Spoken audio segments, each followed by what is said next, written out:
కూరగాయల ధరల పెరుగుదలకు నిరసనగా యూత్ కాంగ్రెస్ ఆధ్వర్యంలో వినూత్నంగా వ్యంగ్య నిరసన తెలిపారు. హైదరాబాద్ నల్లకుంట ఫీవర్ హాస్పిటల్ చౌరస్తాలో యూత్ కాంగ్రెస్ గ్రేటర్ హైదరాబాద్ అధ్యక్షుడు మోతా రోహిత్ ఆధ్వర్యంలో కూరగాయల బండ్ల వద్ద నిరసన తెలిపారు. వ్యాపారులు బౌన్సర్లను ఏర్పాటు చేసుకుని కూరగాయలు అమ్మే పరిస్థితి ఏర్పడిందని, ఈఎంఐ ఆప్షన్ ఉందంటూ ప్లకార్డ్స్ పట్టుకుని ప్రధాని మోదీ, అమిత్ షా, ఆర్థిక శాఖ మంత్రి సీతారామన్ తదితరుల మాస్కులు పెట్టుకుని వినూత్న ధర్నా చేశారు. సామాన్యులు కూరగాయలు కొనడానికి వస్తే బౌన్సర్లను పెట్టుకుని అమ్మాల్సిన పరిస్థితి ఏర్పడిందని మోతా రోహిత్ ఎద్దేవా చేశారు. వెంటనే కూరగాయల రేట్లు తగ్గించే విధంగా చర్యలు తీసుకోవాలని బీజేపీ ప్రభుత్వాన్ని డిమాండ్ చేశాడు మోతా రోహిత్. 2014లో బీజేపీ కేంద్రంలో అధికారం ఏ విధంగా వచ్చింది మనమందరం కూడా చూసినాం.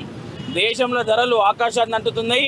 వెంటనే బీజేపీ ప్రభుత్వం వస్తే ధరలన్నింటినీ కూడా తగ్గిస్తుంది, సామాన్యునికి మంచి సౌకర్యాలు కల్పిస్తామని చెప్పేసి అధికారంలోకి వచ్చిన బీజేపీ ఈరోజు చూసుకుంటే ఒక సామాన్యుడు బ్రతకలేకుండా చేస్తున్న పరిస్థితి భారతదేశంలో ఉన్నది. ఈరోజు గ్యాస్ సిలిండర్ ధర చూసుకుంటే 1200 అయింది. ఈరోజు టమాటాలు కొనాలంటే 150 రూపాయలు అయింది కేజీ.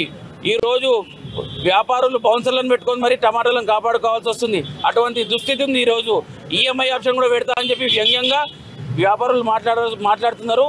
అంత ధరలు ఈరోజు టమాటా 150 రూపాయలు, మిర్చి 200, అట్లా నిత్యం